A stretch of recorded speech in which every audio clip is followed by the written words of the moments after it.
So I'm going to talk to you about what they're talking about.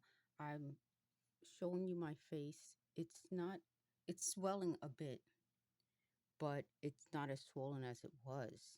But you can tell, like, this is the side that's up.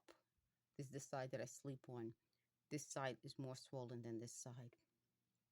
So they were talking about my hair and how they couldn't understand why I like it to look this way. They said this looks like when you need a relaxer. But this is my point. It seems like this is their biggest issue. But if it's supposed to be about me, and I think that's the key about this, that they can't seem to make anything about me. It's like I'm not supposed to have my own sense of self. So if this synthetic telepathy was supposed to be about me, but this is about things about them, it confirms what I said about them, about their personality assessment.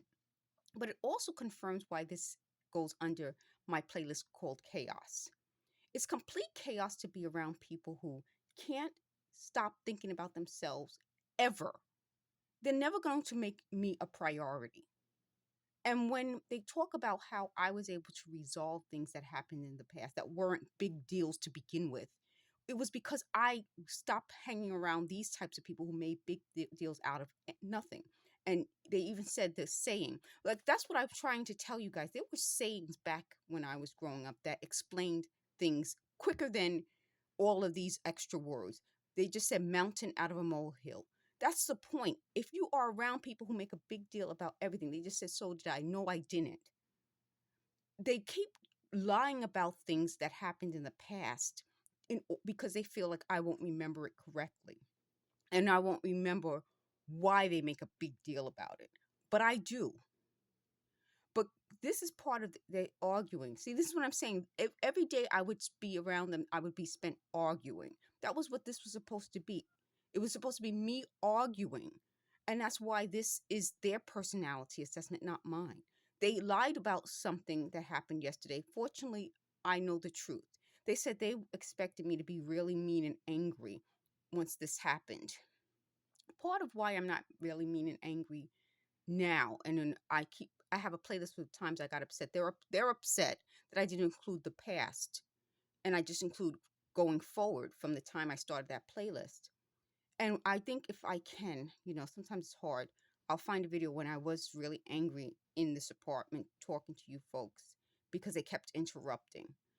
Why this would have caused chaos is that I was supposed to turn into someone who had signs and symptoms of mental illness, and I didn't because I'm not mentally ill. I have to go see a psychiatrist because of the twitching. So, what I'm doing now is doing everything I can to minimize the twitching because I know I don't need a psychiatrist. Twitching isn't psychological. They said, oh, I would think it's psychosomatic. It isn't, it's physical. Once they said, oh, once this disability confirmed that I had a severe impairment with the spine, it made more sense to them. And that's my point. I shouldn't be the person who has to keep proving myself, which is something they always say. But that's what they wanted. This was a program based on their personality assessment that they were putting on me. I don't worry about my hair a lot. They said that I always had my hair relaxed. Everyone knows I didn't. They know this is my real hair. They used to say, oh, I have a weave. Again, that's what they worry about. The other big deal about that is that they have the problem. They just said anger issues. They have a problem with they can't see me as my own person. How can they listen to me if they're talking over me and trying to say what I'm going to say next? That's my point. When I was around these types of people and they said, oh, they can tell now that I'm not going to uh something along the lines of I'm not going to be on their side. The truth is they're not on anyone's side but themselves. And if you are in a relationship with someone who can't let you speak, I can't complete a full sentence without them interrupting. I'm supposed to feel anger when I no longer feel, and this is what I wanted to tell you guys. The anger left me once I started to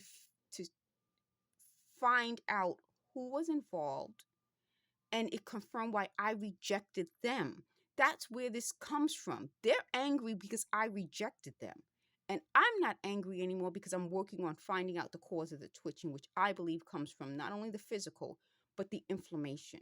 As I'm putting tea tree oil and taking down the swelling, even though my face looks like this, and you guys can see it doesn't look great, it's not as inflamed as it was.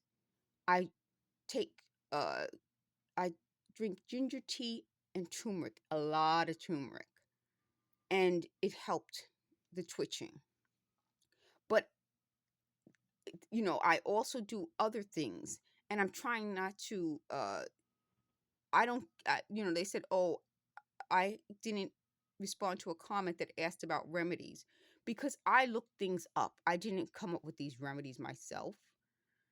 So the other big deal about this is that why I think it causes chaos. It causes chaos because they want to prove things today based on things that happened in the 80s, 90s, 2000s from their point of view. And someone left a really good comment that said, "Why would you hold a child responsible for any of these things? Like, why would you think it's a big deal that a child may have or may not have?" Because now they don't know. First, they said, "I laughed at someone on crutches." Then they said it was, "I laughed at someone who was missing a leg when I was a little girl." I don't even know now. They don't know either. And this is why I'm saying, like, I'm 50 years old. Why would I be worried about something that happened over 40 years ago when I was a little girl? So that's another one of their stories that had I been running after that story, I would have wasted time. And that's what this is. It's all a waste of time and energy. The other thing is they said I should look for, there's a music group and we keep going over this. I tried not to tell you what they keep going over and over and over, but they keep going over the music group, the Jets. And they want me to look up because I had a magazine that said where they're from. They said, "Oh, it's in this." It wasn't there, meaning I would be spending so much time and energy instead of curing the twitching, fixing my voice, dealing with the physical ailments on them. And they think that's fine. I don't. I don't think it's okay. And maybe that is the answer to this. I don't think any of this is okay. They said, "Well, why don't I name all the celebrities they name?" Because they do this 24/7. I could watch television, they'll name that person on TV. I could be doing something else, I read something, they'll name that person. I would spend all day naming people. And that's not how I want to live my life. They can be that way, they can live their lives that way. I don't want to. But they said something. They said tragedy. I think the bigger tragedy is that if I don't think this is okay, I don't think it's okay for anyone. They said they're upset that I named publicly who I know is involved. I had to. And they said they could tell that over the years that I've been doing this, I started documenting this in 2019 publicly. I didn't name any names, I think, until maybe 2022 or 23. And I had to because it didn't stop. But now that I did name the names publicly, it's not as bad, which means they realize they can't come back into my life. Though that opportunity closed for them decades ago. They also feel that if they were ever there for me, I should take that into consideration now, not after all of this. They're upset because in talking about the past, I included the present because I'm talking about it in the present, just like they're talking about it in the present. What affects, they said, "Well, does that mean I changed?" No, it doesn't. It means when you talk about something in the present that happened years ago, the story is going to change because that's normal. I would be, I don't know what kind of person can talk about things today and put themselves in the place they were when they were 4. It's impossible. The other thing about it is that because I know they're liars, even if they wrote something down at the time, it was based on their perspective, their point of view. They couldn't put themselves, if they thought it was okay to document children, and that's part of this. This is why I think this is a big deal. If you guys are documenting things based on children, heating their heads up, or having them sleep over so you can human experiment on them, you are in no position to ever talk about anything. It's not just child abuse. As an adult, this is how I look. They said I was in the hospital when I was 12 years old because I got very sick. And I was only there for a few days, but I was sick and they said she has to stay in the hospital. That was very bad for me.